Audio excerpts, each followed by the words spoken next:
The summer of 1876 was supposed to be a triumphant season for the 7th Cavalry, but instead, it became a turning point in American history. The Battle of the Little Bighorn, otherwise called Custer's Last Stand, remains shrouded in mystery and controversy.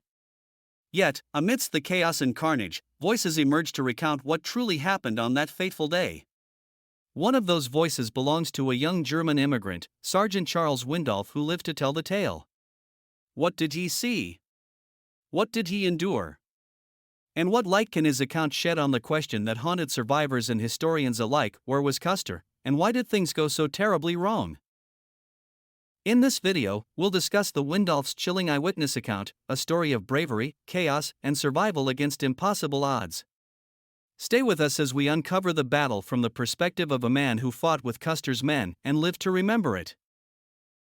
Sergeant Charles Windolph was one of the last surviving soldiers of the infamous Battle of the Little Bighorn. Born in Germany, Windolph immigrated to America and eventually enlisted in the U.S. Army, joining the 7th Cavalry. By June 1876, he found himself in the midst of one of the most talked about conflicts in American history.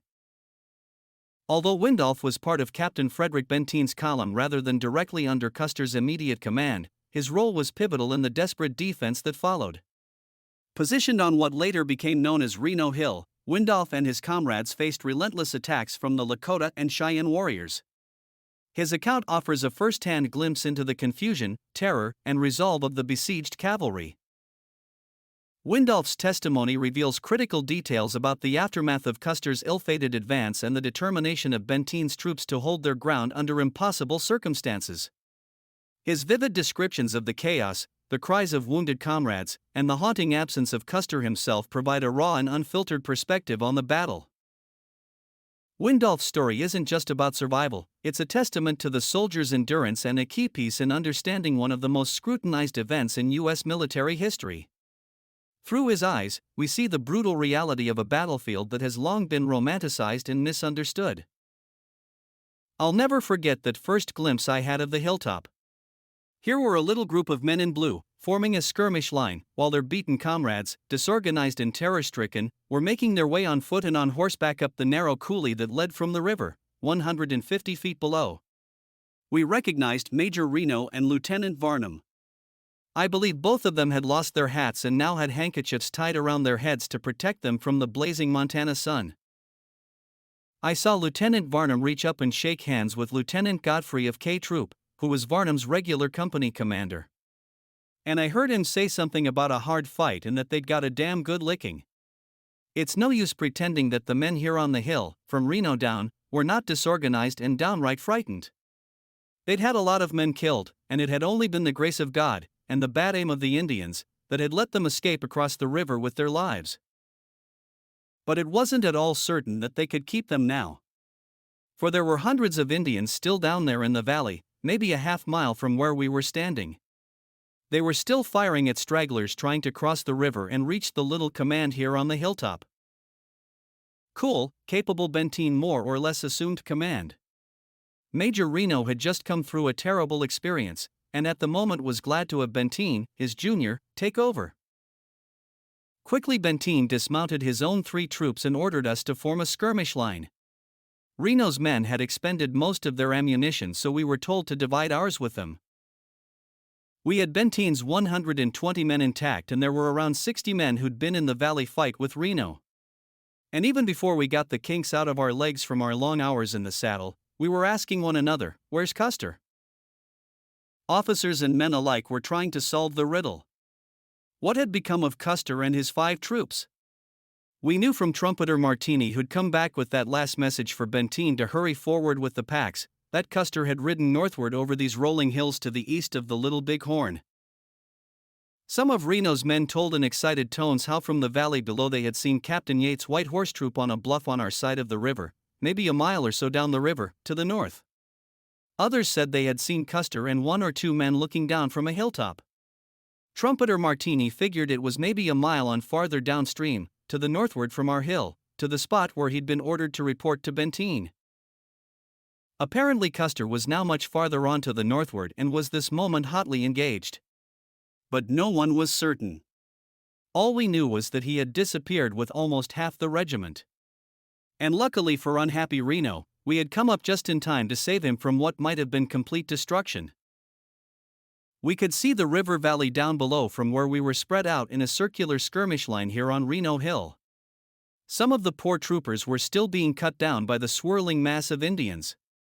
There was shooting, and dust, and savage yells. Then suddenly most of the Indians began galloping downstream. That's to the north, and before long we could hear heavy firing from down that way. Reno and Benteen and 2 or 3 of the officers held a little conference, and we saw Lieutenant Hare, who had charge of Reno's Indian scouts, suddenly mount Godfrey's horse and head back down our trail to the southward. Maybe it was 15 or 20 minutes, or possibly a half hour, before he came up at a trot with several pack mules, loaded with ammunition boxes. The rest of the dozen ammunition mules slowly dribbled in, and before long the pack train itself came up. We now had 24,000 rounds of rifle ammunition, food, and a new force of not less than 130 armed men. At this moment, it was now maybe 4:30 and the sun was still fairly high in the sky.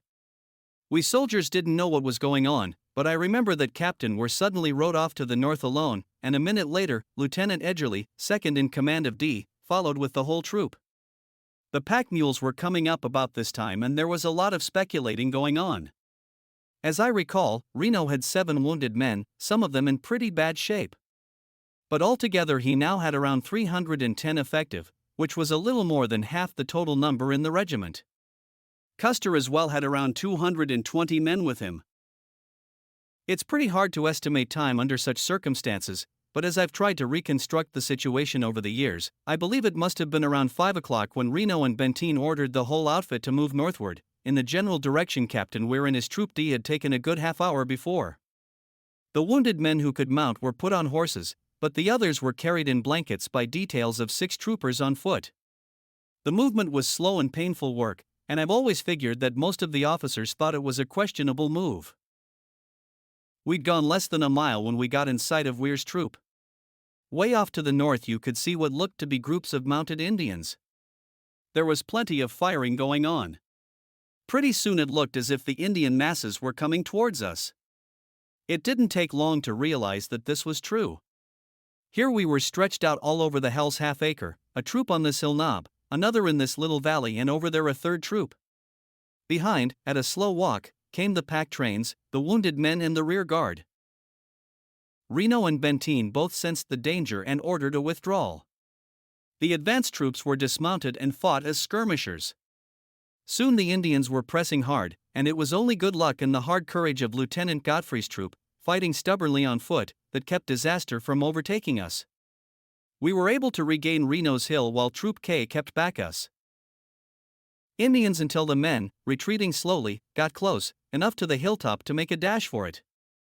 It was now possibly 6:30 in the afternoon, with 3 hours of daylight still to go.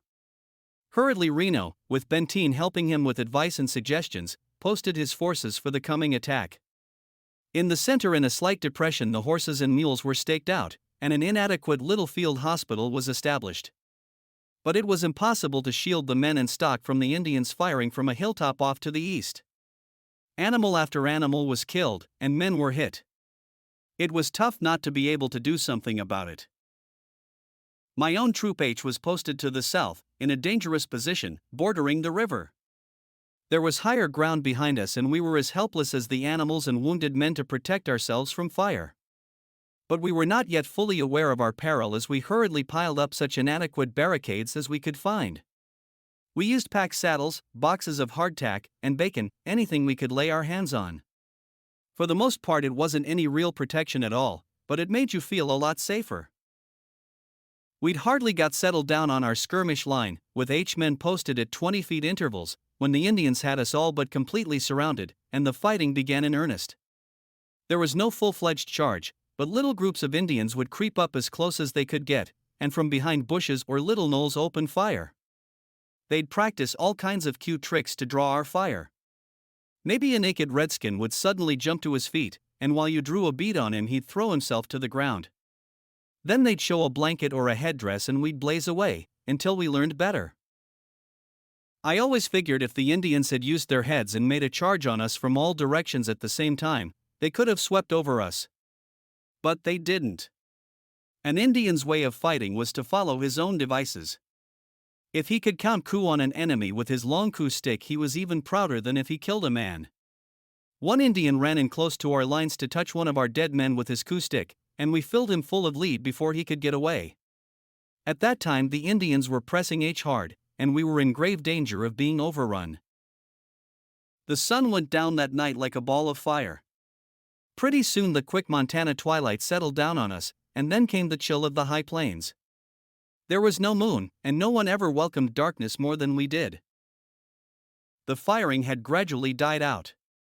Now and again you'd hear the ping of a rifle bullet, but by 10 o'clock evening, that had stopped. But welcome as the darkness was, it brought a penetrating feeling of fear and uncertainty of what tomorrow might bring. We felt terribly alone on that dangerous hilltop. We were a million miles from nowhere. And death was all around us. Across the river and down below in the valley of the Little Horn, where so many of our men lay dead, we could see great fires and hear the steady rhythm of Indian tom-toms beating for their wild victory dances. The Indians apparently must have had great success everywhere this day. But now and again you'd hear what sounded like the high-pitched wailing of the squaws, crying to the great spirits for their departed dead too. All through the short, black night the orgy went on down below in the river valley. It struck fear in our hearts, just as the mystery of Custer's disappearance made our blood run cold each time we tried to solve it. Where was Custer? What had happened to him? Surely he must have met with some sort of defeat and then had ridden on downstream towards the junction of the Little and the Bighorn. Gibbon's column, with General Terry, would be arriving there soon. Had Custer reached there, with such of his 5 troops? Had escaped the fighting that had occurred 3 miles on to the north from where we were lying? They could not all be killed. Not Lucky Custer, and those 5 gallant troops who rode with him. Why had he abandoned us? In those 3 bloody hours before darkness had saved us, we had had no less than a dozen men killed and 3 times that number wounded. You could hear them crying out for water all through the short night. It would be death to try to reach the river, even in the covering darkness. We had been busy too, digging shallow holes with our mess kits, our steel knives and forks, and with our fingers. We would not have to face the daylight without at least some little protection. It was pitifully inadequate, but it was something. Off to the east pink and yellow light began to show. Dawn was breaking. 2 shots sounded from the hilltop behind us. Soon there was firing all around. It had rained a little during the night, and some of us had taken our overcoats from the cantles of our McClellan saddles and put them on. It was cold here on this bleak hilltop, too, and those old army bluecoats felt good. My buddy, a young fellow named Jones, who hailed from Milwaukee, was lying alongside of me. Together we had scooped out a wide shallow trench and piled up the dirt to make a little breastwork in front of us. It was plumb light now, and sharpshooters on the knob of a hill south of us and maybe 1,000 yards away were taking pot shots at us. Jones said something about taking off his overcoat, and he started to roll on his side so that he could get his arms and shoulders out, without exposing himself to fire. Suddenly I heard him cry out. He had been shot straight through the heart. The lead kept spitting around where I lay. Up on the hilltop I could see a figure firing at me from a prone position. Looked like he was resting his long-range rifle on a bleached buffalo head. I tried my best to reach him with my Springfield carbine, but it simply wouldn't carry that far. A few minutes after Jones was killed, a bullet ricocheted from the hard ground and tore into my clothing. About this time the surgeon came up and took a look at Jones. He asked me if I wasn't wounded. I said no, that I was all right. "Put your hand inside your shirt," he ordered. I did, and when I pulled it out it was bloody. That ricocheted bullet had given me a slight flesh wound. The surgeon wanted to bind it up, but I told him there were plenty of badly wounded men to take care of. A minute or 2 later another bullet from the hilltop tore into the hickory butt of my rifle, splitting it squarely in 2. I was plenty mad because my army carbine wouldn't let me return the compliment.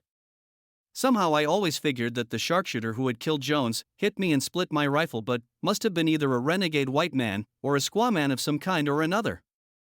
He could shoot too well to have been a full-blood Indian. Actually, the marksman who killed Private Jones was probably Oglala Sioux warrior White Cow Bull. Along about this time, our 30 or 40 wounded men began crying out again for water. H Troop held the hill here on the southwest. There was a draw that ran down the west side of the hill to the river. It was rough and exposed, and it looked like a dead cinch that anyone who tried to work his way down that draw to the river would be killed. Indians concealed in bushes across the river were firing up at us, and they had every foot of this draw and the river bank covered. But we had to do something for those men who were wounded and crying for water. Finally, Captain Benteen called for volunteers. I think there were 17 of us altogether who stepped forward. He detailed 4 of us from H who were extra good marksmen to take up an exposed position on the brow of the hill, facing the river. We were to stand up and not only draw the fire of the Indians below, but we were to pump as much lead as we could into the bushes where the Indians were hiding, while the water party hurried down to the draw, got their buckets and pots and canteens filled, and then made their way back. It just happened that the 4 of us who were posted on the hill were all German boys: Geiger, Meckling, Voigt, and myself. None of us 4 were wounded, although we stood exposed on that ridge for more than 20 minutes, and they threw plenty of lead at us. Several of the water party, however, were badly wounded, although we kept up a steady fire into the bushes where the Indians were hiding. Each of us was given a Congressional Medal of Honor. But lots of times the men who most deserve the medals don't get them, because no officer happened to see their deed of valor or, if he did see it, failed to turn in a recommendation for a decoration. Fact is that many men that day deserved the highest of decorations for their bravery. There was Sergeant Paul, for instance, who led the charge we made a little later. And there were Crazy Jim Severs and Dan Newell, and Slaper and others. I got more than my share of credit that day. After we'd got the water up for the wounded, Benteen told me he was making me a sergeant, promoting me on the field of battle. I was always proud of that. Speaking about that charge we made, sometime that morning the Indians were crowding us pretty hard. H was the most exposed of any of the troops, and it looked as if the hostiles were massing for a sudden charge. Benteen had been walking up and down the line urging the men to hold fast, not to waste their fire, and to keep cool. I remember saying to him, "Colonel, you better get down, sir, or you'll get killed." "Don't worry about me," he answered grimly. "I'm all right." He sure had a charmed life that day. But things looked bad, and finally Benteen hurried to the north side of the lines and asked Major Reno for reinforcements. He made it clear that the Indians were about to charge his line, and that if they were able to sweep over it the whole outfit would be destroyed. Reno told him to take as much of M Troop as he could gather. Those men certainly looked good to us. Soon after they came up, Captain Benteen led the charge. Yelling and firing, we went at the double quick and the Indians broke and ran. When we had cleaned them out for 100 yards ahead of us, we hustled back to our holes. Once again we settled back to the business of getting fired at, with men hit at intervals, and with the poor horses and mules taking a terrible beating in their hollow. It must have been along about this time that Benteen called me to attention and made me a sergeant. We'd had 1 sergeant and 2 men killed and 12 wounded, in H Troop alone. I suppose it was early in the afternoon when the firing seemed to quiet down. Now and again bullets would come tearing in, but gradually they became fewer and fewer. Then below across the Little Horn heavy smoke began drifting southward. Pretty soon it became clear that the Indians were firing the grass. That seemed odd, unless they were getting ready to leave. The gunfire had almost ceased and some of us left our trenches and stood in little groups on the brow of the hill. Then something happened that I'll never forget, if I live to be 100. The heavy smoke seemed to lift for a few moments, and there in the valley below we caught glimpses of thousands of Indians on foot and horseback, with their pony herds and travois, dogs and pack animals, and all the trappings of a great camp, slowly moving southward. It was like some biblical exodus, the Israelites moving into Egypt, a mighty tribe on the march. We thought at first that it must be some trick, that the Indians were only removing their families from danger and that the warriors would soon return and try to overwhelm us. Patiently we waited in our little trenches. The long June afternoon dragged on. The firing had all but ceased. The smoke in the valley had blown away, and the last Indian warrior had gone. While guards kept their posts, the rest of the men led such horses as were not killed down the steep draws to the river. It was the first drink they had had since early afternoon the day before. Gently we buried our dead in the shallow trenches we had dug for the living. Then Reno ordered the whole camp to move as close to the river as possible. We would get as far away as we could from the terrible stench. There was plenty of water now for the wounded. And towards evening the company cooks made us the best meal they could. At least we had hot coffee and plenty of bacon and soaked hardtack. It was our first meal in 36 hours. Then night came down. We were weary, but while those on guard were awake and alert, the rest of the command slept. But it was an uneasy sleep. We still had heard no word from Custer. We began to suspicion that some terrible fate might have overtaken him. What it was we could only guess. This is the Windolf's survival history of the Battle of Little Bighorn. Windolf's came at an immense cost. For the rest of his life, he was haunted by the memories of that day. The fate of Custer himself remained shrouded in mystery, a subject of endless speculation and debate. The Battle of the Little Bighorn was more than just a military conflict, it was a clash of cultures, ideologies, and destinies. For the Sioux, Cheyenne, and Arapaho warriors, it was a fight to preserve their way of life against the relentless tide of westward expansion. For the soldiers of the 7th Cavalry, it was a bitter reminder of the high cost of arrogance, misjudgment, and the underestimation of their opponents. Windolf's story, like those of the Sioux and Cheyenne warriors who defended their homelands, is a testament to courage, sacrifice, and the enduring complexity of America's history. The battle marked a turning point, not only in the Indian Wars but also in the broader narrative of Native American resistance. The Custer last stand became a symbol of defiance and a stark reminder of the consequences of broken promises and cultural conflict. Windolf's first-hand account allows us to step back into that moment, to feel the weight of history and to reflect on the lessons it continues to teach us. As we remember this pivotal moment, let us honor the courage of all who stood on that battlefield, both those who fought to expand a burgeoning nation and those who stood to defend their sacred lands and way of life. If this video moves you, help us ensure that such history is not forgotten. Subscribe to iRich History, hit the notification bell, and join us as we uncover more untold tales of bravery, resilience, and the complex tapestry of America's past.